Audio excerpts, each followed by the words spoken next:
utile à bibliothèque. Speaking of unnecessary expenses at Library and Archives Canada and unnecessary cutbacks in public consultations for pipelines, what a contrast. While the Conservatives are spending their time muzzling scientists and reducing environmental assessments, they are insulting all of us by not doing their job. 83 of Enbridge's pump stations do not have emergency backup mechanisms. Why did the minister not spend his time enforcing Energy Board standards? The Honourable Secretary, Minister of Natural Resources. Well, Mr. Speaker, companies in Canada are obviously required to comply with the National Energy Board rules and regulations.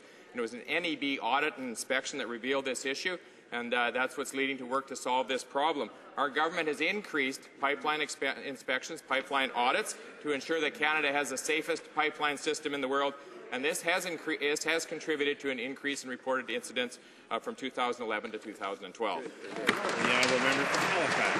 Mr. Speaker, the Conservatives have warned time and time again that their pipeline safety oversight is totally inadequate. From reports today that Enbridge is violating safety rules at 117 out of 125 pumping stations across the country, to revelations from the Environment Commissioner that the National Energy Board doesn't follow up on companies breaking safety rules 93% of the time, well, it's clear that the Conservatives have failed to make pipeline safety a priority.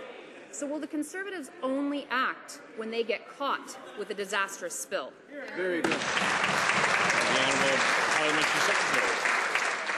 Mr. Speaker, you think that the NDP would stand up and say thank you today because it's our government that has improved the pipeline safety in this country. We have a world-class regulator. They criticize the regulator. We've increased the number of inspections. They criticize that. We've doubled the amount of annual audits. They're still standing up here criticizing that as well. We put forward new fines for companies that break environmental regulations. They stand up and criticize that as well. Perhaps at some point they can join with us as we protect the environment and develop the resource industry across this country, which they hate.